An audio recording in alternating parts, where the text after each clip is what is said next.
ada jechu. Karun namin kay na Ethiopia tani ang dala sa corona jani ko wala na ida. Kami wajiri dang bodung ko corona jirani tingko na jiran. Adi namare jira oromo na jiran bodung ko naske sa channa kamu jira jechu. Kana video kana kese kisi bodung ko isa share wali kana boka de singa kana jechu ka bajada yar manken.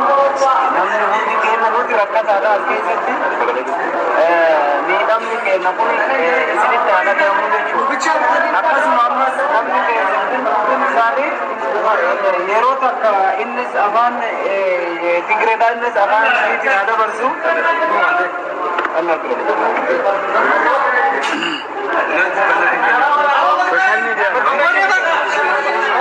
share walif goda ilman romo share walif goda share invite goda rakina jaba ke sajara dugara biar bane rakina corona tim jechu gonu tijir roma rakina e chada jiruf jirenya ke setti cinkama jirra chada cinka gulla ke sajara kana fu share walif goda ilman romo wanti nubra rabatani share nubra rabadalal wan bra singa fatanjuru share dan wal birda banne walif garte din sagale tana jechu isni kalami hasa aban digretin isini hada taru itifu hasa naga ga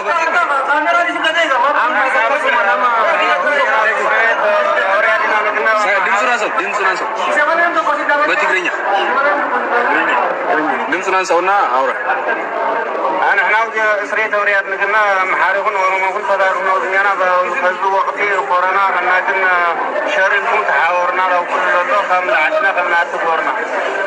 أوكي با إيشي من دنيا درس بي زيز بيت مست من دنيا يهو من أين تبودات ندرس بيت أنت مالن با ما تقرنيا كله. ما بقول بزحنا كوخا بقرن دي بتميتهم خلت العلق خلت صور حوضي تأثيرنا لنا لكن عندنا كان نغير شغير متحاور. أشي أشي أهون نزي سربت مني هالكو يثال. مني هالكو يثال اسكي نقرأ. كل صور صورنا لنا صور راح صور هون قرارنا لنا حدث وكسكافل بكورات بوصيل. لكن بكا عندنا هم نوصي داري بكا شغير متحاور.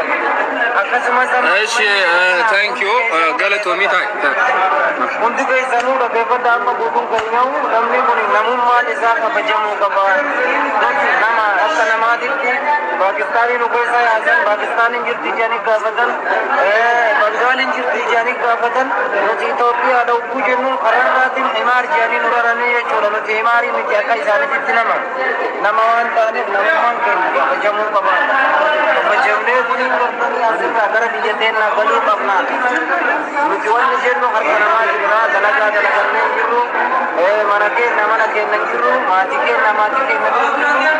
kana hunda rappo kalara agar kalimir ke nama sarvame di sundaragya ke biasa di bale ajira kana putani why corona rawal kabate edam sakab corona di wal kabate nama dukku bertani nama dukku status okay amma sarvame di nati mati siti Imari damakan menjadi jujur lebih boleh nama jujur nama okay why jawala tin wal kabate rakon kam dulle jala birande yetu ummata sida wata jiru why jawala tin wal kabate बाती से दी चापों ने कहा ना रापों इधर हो तो सिंकम नो निकल रहा ना नहीं बताया था किसी का ना बताया था कि तक ऊपर ने इनके लग जाएंगे ना बुद्ध रापों को कुछ होगा नहीं जिरा जवाल आला नूरा बुद्ध जवाल वांजा जवाल तो कब जरूर जितो जवाल तो बचा तो इसलिए उन्हें तो कुछ करना याद नहीं दौर बना जवाल को तो जाता इकराला जवाल को तो जाता किसी का बड़ा मुद्दा तो क्या नम्मी मिका बुद्ध मिका मैं अम्मस करता नहीं तो मोतुमान के नवान में किसी दूसरे नु की नम्मी कमरा नम्मी करता नहीं तो माल इसे क्या किसी नु की नम्मी लो मोतुमान तो नम ओबीज नम्मी की ये नम ओबीज सोके नम्मी की ये रमाने नम सोबाजी क्यों मोतुमान के सोके क्यों वन टाइम आपका लो तनी अम्मा करना शेयर वाली खुदा किसी ना वीडियो का ना गलत को Okay, dhaamsa kee dabarsi. Wanni nu barbaachisu nama dhukkubsatu. Jireenya keenya rakkachaa jira. Okay. Sirba nurraa fidaa deemaa jira nama aduu miidhagina wajji ture baasumaan jechaa jiran jechuudha. Namni nama dhukkubsatu akkamiin mana hidhaa keessatti hin taaree akkamiin Bas sagalee nam tokko qofa haasa'u. namni dhukkubsatu mana hidhaa keessatti duraa bahuu qaba. Namni dhukkubsatu ta'an namni rakkachaa jira. Akkan isaan badanii ni barbaanna. Salaamu alaikum wa rahmatullahi. Okay, yaada qabdu. Yaanni ani qabu akkuma beekamu duraan dursee namni uummata kana walitti saabsaabee uummanni kiyya akka gara biyyaa naa galu jedhee mootummaa Itoophiyaa irraa dursee an kan yaada qabu. Okay. Maaliif yoo jette Okay. uummanni kiyya bakka ta'an biyya ormaa jiran sassaabamanii gara biyyaatti akka naa galan akka naa qabaman jedhee gabaasa godhe yeroo duraati. Suudi Arabiyaa nama 200 naa qabanii akka naa galchan jedhee hoggaa isaan qabanii itti fidan ammoo natti hin galchina yeroo koree naati attuma turanii jiru. Tursiisaa kana keessatti biyyoota kam keessaayyuu safaraa yookaan ambaasii ka jedhamu waan argamu bakka kanatti namoota mana sirreessaa jiran kana maal keessa jiran miidhaa maalii qaban maal rakkoo qabdan hubannaan hin jiru hordofuun hin jiru. Kanaaf mootummaan waan kana akka itti gaafatamummaatitti akka abbaa saba kanaatitti itti gaafatamummaa ofiitiin bakka bu'ee akka nu iyyatu akkasuma ammoo administraatoonni kan warroonni siyaasaa dhimma kanarratti akka dhiibbaa nu geessanii yaada yeroo tattaabii samarii wanta barsiisaa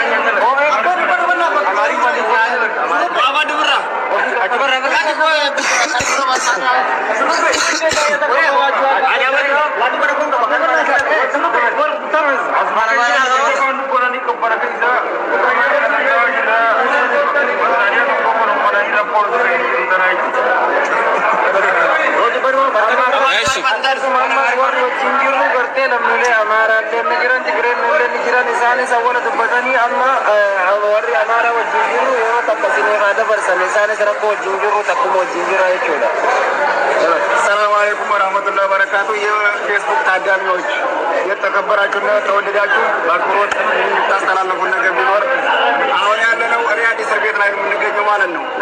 ስለዚህ ይኸው 2 ወራችን ጨርሰን 3ኛ ወር ነው ያዘው። ከምንለብሰው የለንም፣ ከምንበላውም የለንም። በቃ ተጥለናል። የመንግስት ያለ መንግስት ካለ አንድ ሰው መቼም ከሀገሩ ሲወጣ ሰርተው ለመብላት ነው። የሁላ መከራ ይደርስብናል። እንደ አባት አደሩ ተይዘናል። የምታስተላልፉ ነገር ቢኖራችሁ የመንግስት ያለን ሁልን ከዚህ ያውጡን። የሁላ ህዝብ ተታጎረ 2 ወሩ አልፏል እና ይህንን በደንብ አድርጋችሁ መንግስት የጥሪ ብለናል፣ ድረሱልን። ይህንን ምንም ነገር በቅማል ያጎደና አይገኝም። በደንብ ሸር ታደርጉ አመሰግናለን። ያስመጣ ደቡብ ወሎ ከናላ ወረዳ ሪያድ አመሰግናለሁ። ኦኬ ና አንድ ጥያቄ ይኖራል። እዚህ እስር ቤት ላይ ምንድነው ጉዳት የደረሰብህ? ስለ ጀዋን ጉዳይ የተያዘ፣ ስለ ሙከየፍ ጉዳይ የተያዘ፣ ስለ ልብሶችና ስለ ምናምንተ ላይ የተያዘው ጉዳይ ማለት ነው። እስኪ አብራራው፣ በአብራራው ንገረን። ምንድነው የደረሰብህ?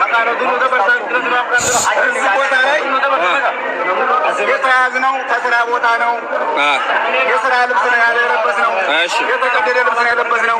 እዚህ ቦታ ላይ 2 ወር ሙሉ አንድ ያለ ቅያሬ አንድ ሸሚዝ መልበስ ማለት በጣም ይከብዳል። በጣም ነው የሚከብደው። እኛ አጥበን ገላችንን እሱን ቀይረን ነው የምንለብሰው። የምንበላው ነገር ቢኖር ደግሞ ማታ አንድ ቁርስ፣ ማታ አንድ ቁርስ። ይህን እምባሲ እዚህ ቦታ ከመጣ ወር አልፎታል። ሰው ወርቁ እዚህ የተሰበረ እንደሆነ እርሱን የታመመ ወደኋላ ትንሽ ወደኋላ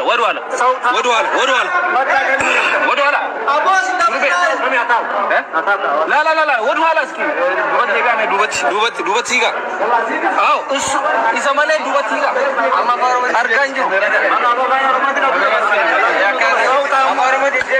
እሺ አውራ ሰው ታሞ እዚህ ቦታ ላይ 15 ቀን ታመመ፣ 10 ቀን ታመመ።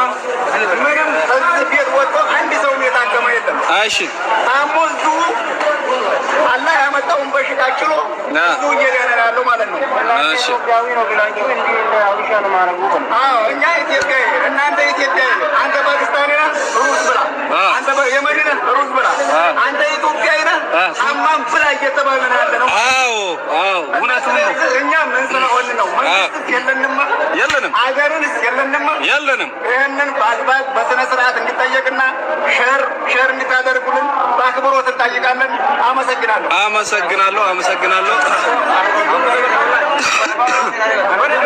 እሺ ያደ ቀብዱክ ያደ ብራ ሴን አቆም ቶ ዲስ ኦኬ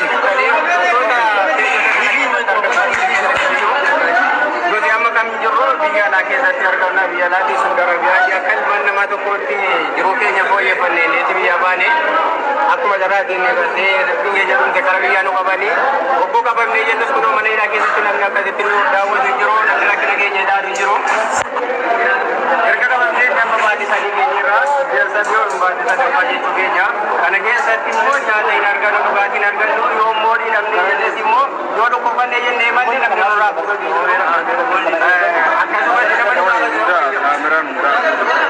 Asa ketu, amma dhukkubbanne waan manni jenne asirri gooyini polisonni oggolo baneera ni nurukutu malee nuti malee waan tokko furmaata tokko wanne godhan jiru ayibaatiin immoo ati namni beene erga baati lamaati karaa keenya hin baane jecha rakkina keenya nama itti madda qabnu akka bada kan dhumannee jirra ummata qabaannee ofirraa jirra Oi, hatu murat. Injireen nuti illee jirti waan uffata ofirraa jijjiirran hin qabnu amma wanaatti rakkanneeti jirra mootummaa qabaannee gara biyya galuu qabnaa biyya qabnaa biyya itti galuu qabnu inni ganaa baangaaliin hin galti nurraa Pakistaaniin hin galti Sumaaleen hin gala nuti Itoophiyaa dennaa dhufaniidha naadheessannaadan Itoophiyaadha jedhu Itoophiyaan maaliif isaa barreedaa jedhan isin mootummaa keessan tuti didee nun jedha Itoophiyaan isin hin barbaaddu mootummaan keessan isin hin barbaadu jedha erga qabamnee biyyumaan tolna bakka nuus Oromoo biyyumaan tolna jennee isaan godhachuu didee isaan hin barbaadu maaliif akka inni ta'e Okay. Eşi.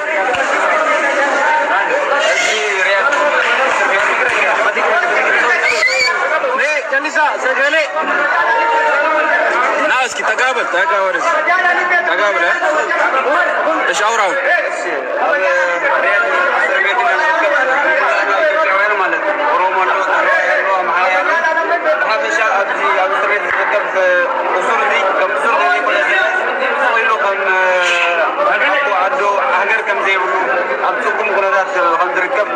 شير نبركم تحاورنا نلاقوكم كم وصل دماني مدكزيو استالي الساعات كمان حدثت تلتسب نزال تسب أكيد مخيب بدي عدد لسب كسب مول زين قداي سلازم كن شير نبركم تحاورنا هذا السبيل عندنا مكين تحاورنا شير بروبر ولا عند تجري بدنا شير نقول ሰላም እሺ አሁን አንድ ጥያቄ አለኝ። እዚህ እስር ቤት ውስጥ የሆነ ችግሮች አሉ፣ ብዙ ችግሮች አሉ፣ አይቆጠርም። ገባ እስኪ ምንድነው ባንተ ምንድነው የደረሰብህ? ኧረ የደረሰብኝ ጉዳይ ለመግለጽ በጣም በትግርኛ በጣም ይዛትረኒ እዚህ ችግር አለው ተገብረን ነው አንተ ተገብረን ነቀሰ ፈይሳል የዝጋዘራ ዳሜ ብላሊ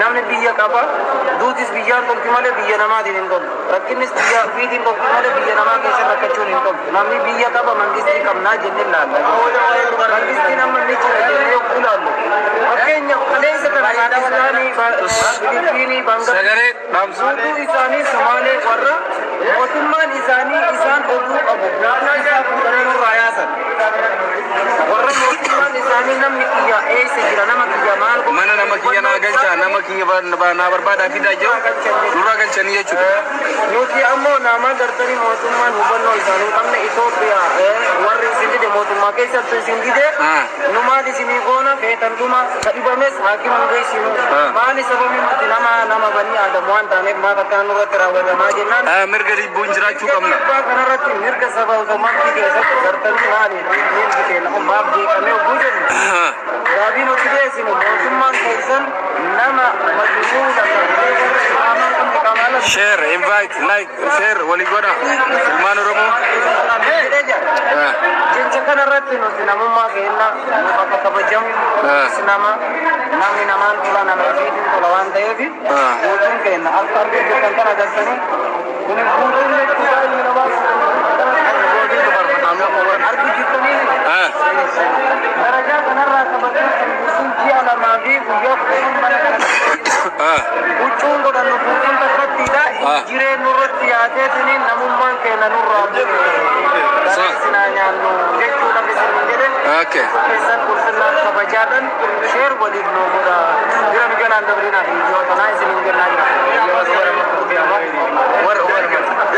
abdii saba fi jaalatamtoota hordoftoota fi dhaggeeffattoota warreen feesbuuk gubbatti argamtan zakki feesbuuk jalatti argamtan jaalatamtoota fi jibbatamtoonni keenya hundi keessanuu kashalabboonni illee jaalatamtoonni illee hayyoonni illee kanatti walitti qabamanii jirani kanaafuu dhaggeeffattoota fi hordoftoota keenya lammiileen ilmaan oromoodhaa kan 180 oli ta'an mana hidhaa kan keessatti dararamuudha rakkoo guddaan irra ga'e ilmaan oromoo gurfaa tokko keessatti nama 100 ho'i hiramuudha. Akka yaadatti nama kuma jaadha.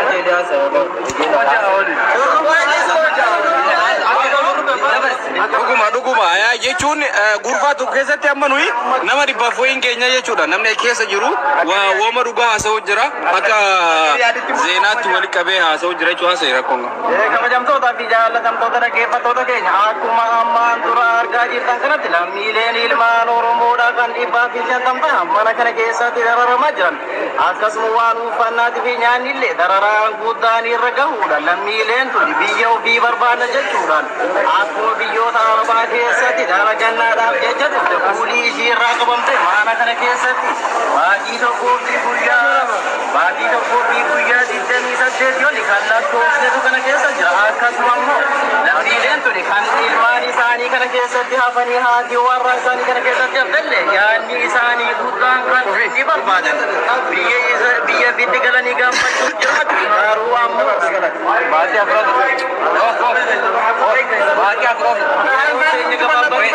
uummanni keenya laayivii isaanii irratti cufuudhaan nutiin achumaan coluuf jenne jechuu barbaanne.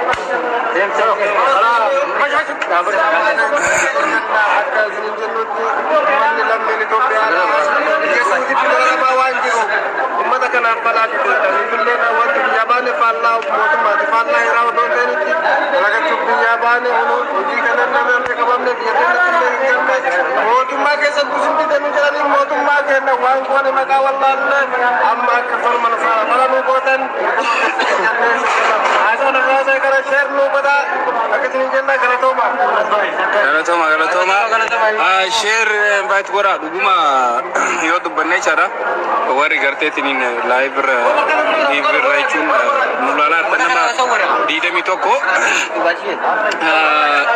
share waliif godhaadha dhugaa rabbi yoo dubbanne uummanni kun kana afatee rafa laal kana afatee rafa jechuun peestaala kunoo hin jiraami peestaala baladiyyaa sanii isa afatee rafa jechuun dhuguma rakkoo cimaa keessa jirra kanaafiyyuu share invite walii godha dhaamsa kana gartee warroota gartee peejii gurdaa bira qaban jara biraan nu ga'a jechuudha. Dhuguma rakkoo guddaa keessa jirra ammas balaataan isin argitan kun hedduu qorra jajjabaadha jechuudha. Qorra jajjabaatu garteetiin nama qorra amma namni hedduun qorri balaataa kun seenee ka duudi isaa hin cabne jira jechuudha. Gajjadee kan dandeenye jira. Dhuguma kanaafuu rakkoo guddaa keessa jira garteetiin nama garteetiin gaji guddaa qabu biraan nugaa mootummaa biraan nugaa dhaamsa kana jechuudha. Isinii galaami rakkoo jajjaba keessa jira. Riyaad garteetiin mana gara hidhaa gara karjiitti argamu keessa jira jechuudha. Yoo xiqqaate lammiin Itoophiyaa nama 2,000 ta'utu keessa jira. Dhaamsa kana nuuf dabarsa. Bilis ilmaan Oromoo waan biraa nu gargaaraa kana garteetiin waliif sheer godhaati nu gargaara jechuudha.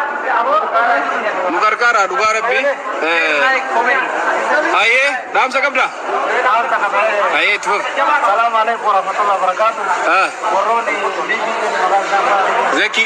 obboonni jala tooroon argamtan sabni hedduu biyya keessa namoota hedduu jira. Garuu namni akka saba Itoophiyaa miidhaa guddaa keessa jiru waan jirreef jecha nu birmadha, nu dubbadha.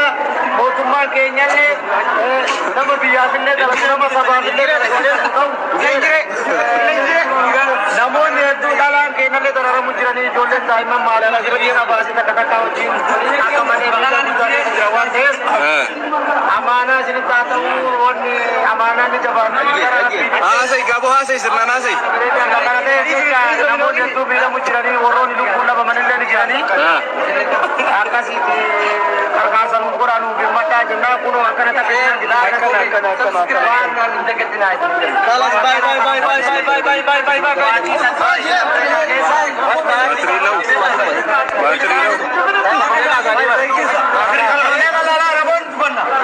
nama didami afur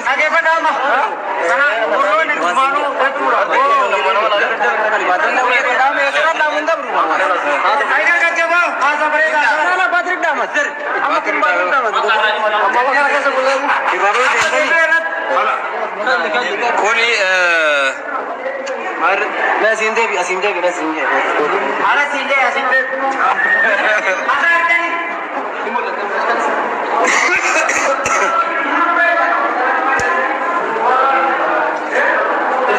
Okay.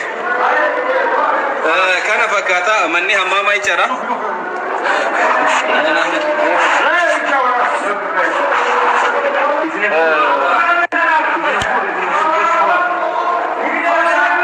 Hammamni keessa jirra dokonneeti.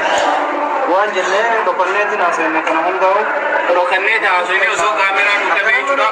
Firdii guddaatu nutti faradama jechuudha. Murbaayee dubbanne. Firdii guddaatu nutti faradama. Kaameraan jawaala fuuldura asmaasullee cufamaadha. Ammas baatirii la'u jechuun jira. Network connection. Okay. Kanumaan dhaamsa waliin nu daddabarsa isin jenna ilmaan Oromoo saba jajjabaadha. Sheer waliif noqoda akka gartaniitiin